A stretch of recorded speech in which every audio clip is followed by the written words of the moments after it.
안녕하세요. 6월 17일 KB 리서치 모닝미팅 시작하겠습니다. 먼저 전일 증시 동향입니다. 임정은 위원입니다. 네, 안녕하세요. 션티 임정은입니다. 전일 국내 증시는 중동 지역 갈등 격화 우려에도 악재 반영이 제한되면서 대형주 중심의 강세 흐름이 재개됐습니다.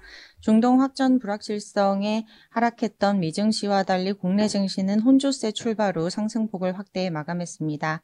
특히 코스피는 2% 가까이 상승했는데 최근 지수 상승을 견인했던 외국인이 9거래일 만에 순매도로 전환했지만 개인과 기관의 순매수에 힘입어 2,940선을 돌파하면서 연고점을 재경신했습니다. 중동 지역 긴장감이 이어지면서 현대로템과 LIG 넥스원 등 대형 방산주는 연이은 신고가를 경신했고 국내 변압기의 대미 수출 규모가 증가하고 있다는 소식에 전력기기 관련주도 강세를 보였습니다. 이 밖에 조선과 증권, 건설 등 정책 모멘텀 및 실적 개선 기대감이 유효한 업종을 중심으로 대체로 지난 금요일의 낙폭을 뛰어넘는 반등세를 시현했습니다. 해외 증시입니다. 미국 증시는 중동 분위기가 반전될 것이라는 기대감에 반등했습니다. 반도체와 기술주가 상승 흐름을 주도했고 유가가 하락하면서 인플레이션 우려가 약화된 점도 긍정적이었습니다. 트럼프 대통령을 비롯해 러시아와 중국 등 주요국이 적극적인 중재 의지를 밝히면서 중동 갈등 완화 가능성이 부각됐습니다. 여기에 이란이 이스라엘과 미국의 상호 공격 중단과 핵협상 재개 요청 메시지를 보냈다는 외신 보도의 휴전 기대감도 확산됐습니다. 위험선호 심리가 되살아나면서 M7 전 종목이 상승했고 필라델피아 반도체 지수는 3% 넘게 상승하면서 지난 금요일의 낙폭을 모두 회복했습니다. 관전 포인트입니다. 이스라엘과 이란 간의 갈등 격화 우려는 여전한 상황입니다. 그럼에도 협상 가능성이 열려 있다는 점에 주목하면서 미증시가 반등했습니다. 중동 이슈가 증시에 오랜 영향을 미치지 않을 것이라는 전망이 우세한 가운데 국내는 단기 급등에 따른 상승 피로감이 오히려 부담인 상황입니다. 캐나다에서 개막한 G7 정상회의에서는 미국과 주요국들과의 무역 협상이 논의될 것으로 기대되고 있어 관심이 모이겠습니다. 이상입니다. 네, 미국 증시는 중동 분위기 반전 기대감에 반등을 했고 반도체와 기술주가 상승을 주도하는 그런 모습이었습니다. 네, 다음은 이란과 이스라엘 갈등 격화에 따른 경제 영향 살펴보겠습니다. 유진희 의원입니다. 네, 매크로팀 유진입니다. 그래서 어제부터 중동 관련 자료들 많이 발표해 주셨는데요. 저는 경제적 영향에 좀 집중해서 말씀드리도록 하겠습니다. 그래서 저희는 기본적으로 두 가지 재료만 없다면 경제의 영향은 그래도 좀 제한적일 거다라고 보는데요. 첫 번째는 이 호르무즈 해협 봉쇄, 그리고 두 번째로는 다른 중동 국가들이 전면전에 참전할 것인지가 될 것으로 보입니다. 다만 이 두 가지 모두 가능성은 좀 크지 않다라고 보이고요. 이번 이벤트 여파는 그래도 러우 전쟁보다는 제한적일 것으로 봅니다. 이는 이란이 글로벌 에너지 시장에서 차지하는 비중이 그래도 러시아 대비 낮기 때문이고요. 이란산 원유는 약 90%가 다 중국으로 수출됩니다. 그리고 중국의 원유 수입에서 이란이 차지하는 비중 한 12에서 16% 사이로 추산이 됩니다. 과거에 유럽이 러시아산 에너지 의존도가 절반 이상이었던 것을 감안할 때 그 효과는 상당히 좀 제한적일 것이라고 보이고요. 다른 중동 지역으로의 정쟁 확산 가능성도 낮아 보이는 상황입니다. 지금 유가가 전 고점이 한 75불까지 올랐었는데요. 이것을 가정했을 때 미국 소비자 물가는 0.4%포인트 정도 상승 압력 받을 수 있을 것으로 보입니다. 한국의 경우에도 만약에 월평균 환율 1365원, 그리고 브렌트유 75불 가정했을 때 소비자 물가 상승률도 한 0.2%포인트 정도 상승 압력 받을 것으로 보이는데요. 다만 최근에 유가 다시 하락하고 있다는 점은 좀 경제에 긍정적인 영향을 줄 것 같습니다. 추가적으로 말씀드리면 미국이 지금 3분기에 소비주나 우려가 좀 지속되고 있습니다. 근데 여기에 만약에 에너지 가격 상승까지 가세한다면 좀 소비 여력이 추가적으로 축소할 수 있을 것으로 보이고요. 과거에 이 러우 전쟁 당시에 유가가 굉장히 급등하면서 미국 전체 소매 판매에서 가스와 주유소가 차지하는 비중이 10%까지 올라갔습니다. 이게 최근에 유가 떨어지면서 7%까지 내려온 상황들인데, 만약에 유가 상승세 유지될 경우에는 6월 이후부터 미국 소비자들 소비 여력 축소가 더 커질 수도 있다라는 점들은 좀 생각해 볼 필요가 있을 것 같습니다. 감사합니다. 네, 그 이란과 이스라엘 갈등 격화에 따른 경제 영향을 살펴보고 있는데 관건이 되는 건 크게 두 가지입니다. 첫 번째는 호르무즈 해협 봉쇄와 두 번째는 기타 중동 국가들의 참전이라고 할 수가 있겠는데 만약에 이 두 가지 이슈가 현실화되지 않는다면 이런 이번 이반태의 여파는 그 러우 전쟁 당시보다는 제한적일 것이라 판단된다는 그런 유진희 의원의 코멘트였습니다. 네, 다음은 주식 시황 관련 코멘트입니다. 중동 전쟁 관련 이슈입니다. 다음 하이란 의원입니다. 안녕하십니까. KB증권 시황 담당 하인환입니다. 오늘 자료는 중동 전쟁과 관련된 내용입니다. 중동의 전쟁이 계속되길 원하는 미국, 그리고 미국의 그 4가지 이유에 대해서 말씀드리겠습니다. 첫 번째는 에너지 수출의 관점입니다. 지금 트럼프 대통령이 미국의 원유, 천연가스를 수출하는 계획을 갖고 있습니다. 근데 지금 같은 상황에서 원자재가 계속해서 하락한다면은 수출 단가가 하락할 수 있기 때문에 오히려 에너지가 적정 수준으로만 오른다면은, 즉 인플레이션을 유발하지 않는 수준까지로만 오른다면은 수출 단가를 높일 수 있는 그런 전략으로 생각해 볼 수가 있겠습니다.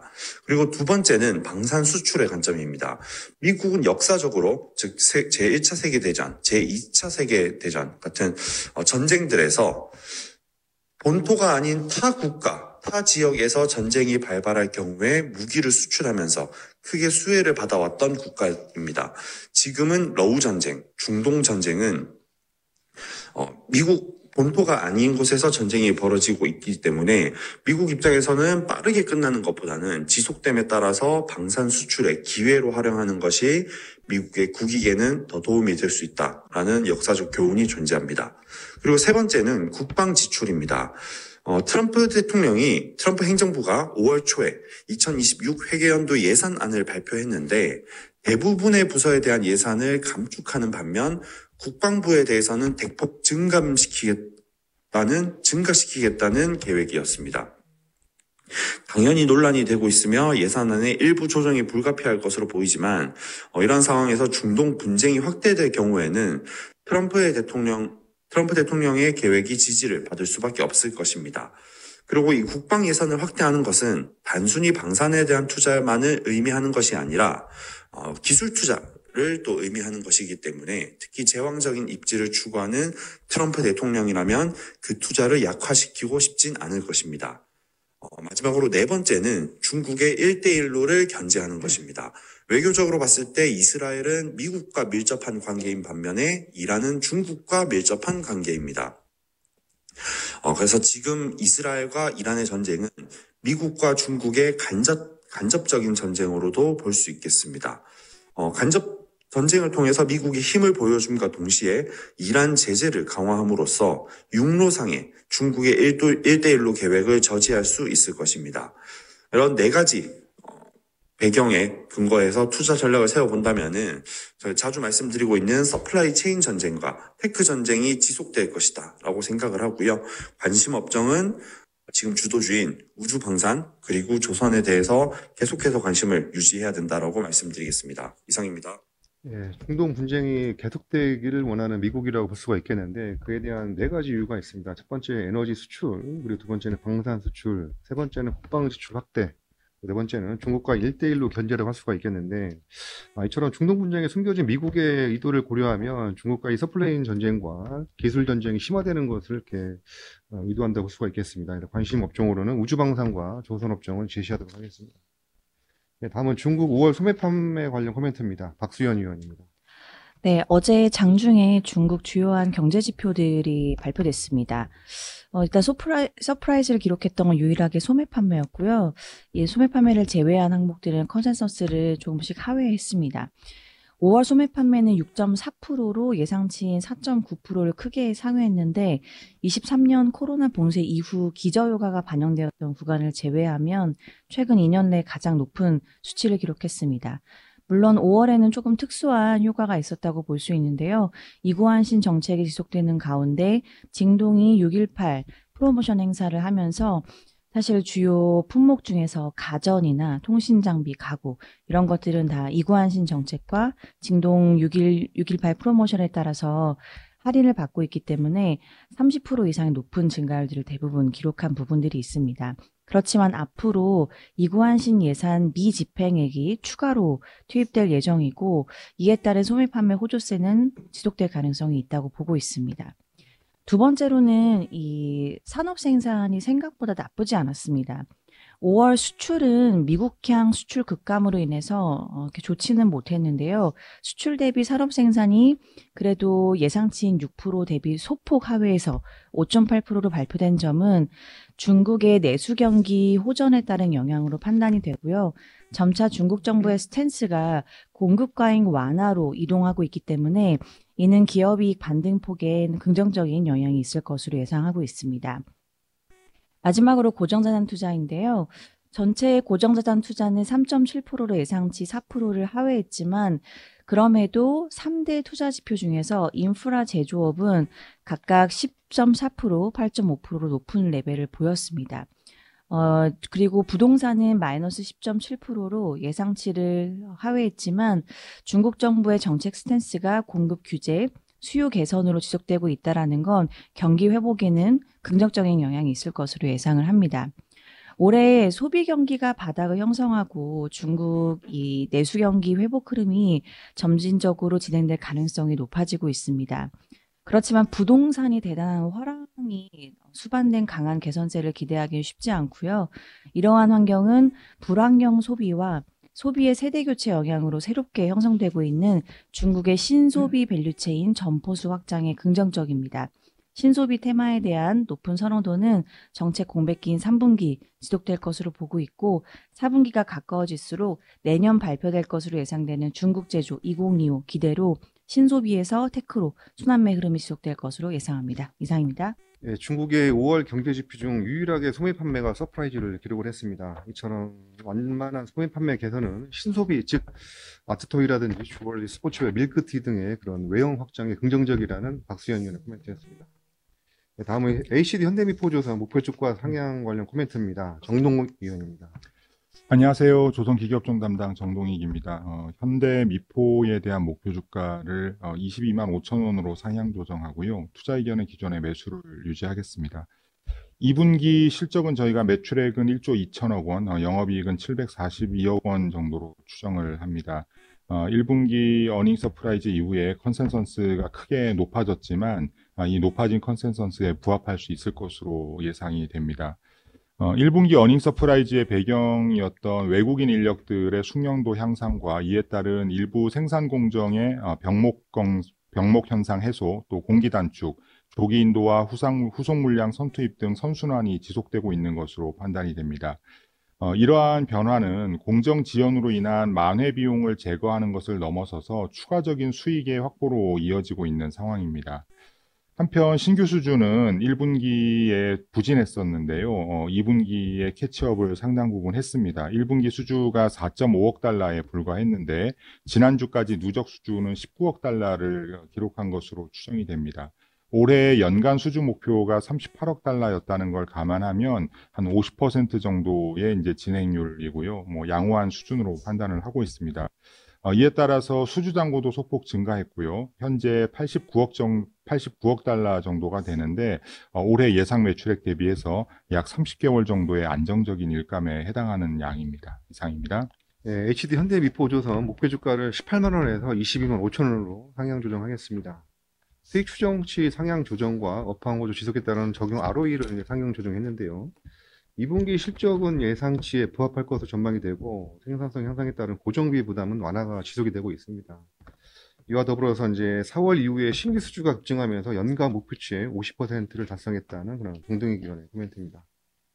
네, 다음은 삼성 SDS 어제 주가 급등 관련 코멘트입니다. 김준섭 의원입니다. 예, 안녕하십니까. IT 서비스 담당 김준서입니다. 전일 삼성 SDS의 주가 관련 코멘트인데요. 일단 삼성 SDS 종가는 직전일 대비 22% 상승하여 마감을 하였습니다.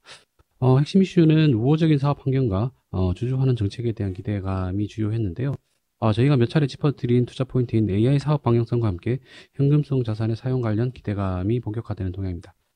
전일 이슈화되었던 내용들을 조금 더 말씀드려보면 첫 번째는 신정부의 AI 관련 정책과 삼성 SDS의 사업 방향의 정합성입니다. 즉 삼성 SDS가 운영하고 있는 클라우드 사업 그리고 또 CSP 사업 같은 경우에는 신정부의 AI 인프라 사업과 동일한 방향성이다라는 이야기가 되는데요. 일단은 대통령의 1호 공약인 AI 세계 3대 강국 강국을 위한 전략인 AI 데이터 센터 건설, 그리고 또 모두의 AI 프로젝트 추진 관련해서는 삼성 SDS의 AI 에이전트 사업, 그리고 또 삼성 SDS가 운영 중인 CSP 사업의 전체 방향성이 유사하다라는 점에서 수혜 가능성이 기대되었다라는 점이 전일 주가 동인이었다고 할 수 있겠습니다. 그리고 다음은 6조 원 규모의 현금성 자산에 대해서도 주목을 하는 동향인데요. 신정부의 상법 개정안 추진 등 이 영향을 미치면서 보유하고 있는 6조 원 수준의 현금성 자산을 M&A 재원으로 활용하거나 주주하는 정책으로 활용이 가능하다라는 기대감도 증가를 하고 있는 동향입니다. 저희가 말씀드렸던 투자 포인트인 AI 사업 본격화에 따른 AI 에이전트 솔루션, 그리고 또 삼성 SDS가 운영 중인 클라우드 사업 확대에 긍정적인 포인트로 예상이 되는 부분이고요. 거기에다가 삼성 SDS가 보유하고 있는 6조 원 규모의 현금성 자산 역시 사용 목적이 구체화된다라고 하면 자본 효율성 개선에 크게 기여할 것으로 기대됩니다. 자세한 내용 리포트 참고해 주시면 좋겠습니다. 감사합니다. 네, 전일 삼성 SDS가 21% 급등을 했는데 이는 이재명 정부의 AI 데이터 센터 건설이라든지 AI 데이터 클러스터 조성 등 삼성 SDS의 그런 사업 방향성과 관련이 높다는 그런 사실이 제기되면서 주가가 급등한 것으로 이렇게 판단이 됩니다. 네, 다음은 SK 아이테크놀로지 2분기 실적 프리뷰입니다. 이창민 의원. 아이테크스 이창민입니다. SK 테크놀로지 투자의견 홀드와 목표 주가 25,000원 유지하도록 하겠습니다. 전일 종가 대비 상승률 10% 수준이고요. 2분기 영업적자 389억 원으로 영업이익률 마이너스 45%, 컨센서스 부합할 것으로 예상을 하고 있습니다. 판매량이 1분기 대비 66% 증가할 걸로 예상을 하고 있는데요. 기저가 낮은 SK 온향이 이제 현대차 그룹의 미국 메타플랜트 아메리카 그리고 글로벌 SK의 가동 준비 영향으로 관련 수요가 빠르게 늘어나고 있기 때문입니다. 또 1분기에 일부 선적 지원 물량이 있었는데 이런 부분까지 반영되어서 큰 폭의 판매 증가세가 기대가 됩니다. 국내 고객의 북미 파우치형 전지용 분리막 원단 공급 시작된 점도 긍정적입니다. 반면에 이제 부정적 요인들 같은 경우는 이제 원단 비중 증가하면서 제품 믹스가 악화된 점, 그리고 원달러 환율이 하락한 점, 그리고 재고 소진 정책으로 인해서 중국이랑 한국 증평 공장 저조한 가동률 예상되는 점은 영업적자 축소폭을 제한적으로 만들 것으로 예상하고 있습니다. 결국 SK하이테크의 실적 개선 키는 가동률 개선인데요. 이제 고정비 부담이 큰 분리막 비즈니스 특성상 가동률이 수익성이랑 이제 직접적으로 연관성이 있기 때문입니다. 다만 긍정적인 부분은 고객 다변화 노력이 결실을 맺고 있다는 점인데요. 이제 계속해서 고객군이 추가가 되고 있고 특히 이제 북미 지역 중심으로 늘어나고 있기 때문에 향후에 이제 북미 중심의 가동률 및 실적 개선, 북미 중심의 가동률 개선이 실적 개선에 긍정적인 영향을 줄 것으로 기대합니다. 이상입니다. 네, SK 아이테크놀로지 목표 주가 25,000원, 투자 의견은 홀드를 유지하겠습니다. 2분기 실적은 매출액 865억 원, 영업적자 389억 원으로 시장 컨센서스에 부합할 것으로 전망이 됩니다. SK 아이테크놀로지의 실적 개선을 키우는 역시 가동률인데요. 고객 다변의 흐름 지속이라든지 북미 중심의 신규 수요 증가가 이루어질 경우에는 향후 가동률이 개선될 것이라는 그런 코멘트였습니다. 자, 오늘 마지막 삼양 NC캠과 IST 한번 살펴보겠습니다. 이의진 의원입니다. 안녕하세요. KB증권에서 반도체 소부장 담당하는 이의진입니다. 삼양 NC캠 IPO 보고서입니다. 삼양 NC캠은 반도체 노광 공정에 들어가는 포토레지스트 소재인 폴리머와 패드를 주 사업으로 영위를 하고 있습니다. 2024년 기준 PR 소재 매출 비중은 64%입니다. 여전히 일본 업체 중심인 ARF와 EUV 소재의 매출을 확대하고 HBM의 범프 공정에서 사용되는 폴리머의 신규 양산 매출을 목표로 하고 있습니다. 삼양 NC캠의 2024년 매출액은 1,100억 원, 영업이익은 107억 원을 기록했습니다. PR 소재의 매출 비중 확대를 통해 믹스 개선이 예상이 됩니다. 1분기에 OPM은 14.7%를 기록했고 과거 KRF, 낸드 소재 중심의 매출 구조에서 ARF와 EUV 소재로의 확대가 전망이 됩니다. ARF는 기존 매출이 발생하던 패드뿐만 아닌 폴리머까지 신규 매출 확장이 기대되며 EUV는 패드와 폴리머 모두 상업화가 완료되어서 디램과 파운드리 향으로 본격적인 매출이 발생을 하면서 삼양 NC캠의 매출 믹스 개선을 통해서 영업이익률의 우상향이 기대가 됩니다. IST IPO 보고서입니다. IST는 반도체 장비 사업을 영위하고 국내외 반도체 고객사의 톱클리너 중심으로 공급을 하고 있습니다. 현재는 반도체 장비 사업의 고도화를 위해서 신규 사업으로 PCBD 장비를 개발을 해서 사업화를 추진하고 있고, PCBD는 주요 고객사 향으로 양산평가가 마무리된 이후에 하반기에 장비 공급이 본격화될 것으로 예상이 됩니다. IST의 2024년 매출액은 411억 원 기록했고, 영업이익은 6억 원을 흑자 전환을 했습니다. 매출 비중은 반도체 장비 56%, 기타 장비 26%, 에너지 사업은 17% 기록을 했습니다. 반도체 장비는 풋클리너가 주요 매출이고 24년 기준 풋클리너의 매출 비중은 42% 정도로 추정이 되고 있습니다. 그래서 풋클리너의 고객사 확대와 PCB 양산평가 마무리 이후에 하반기 양산 매출이 본격적으로 반영이 되면서 고부가 시장으로 진입이 되면서 좀 리레이팅이 예상이 되는 회사입니다. 이상입니다. 네, 이상으로 6월 17일 KB 리서치 모닝미팅 마치도록 하겠습니다. 감사합니다.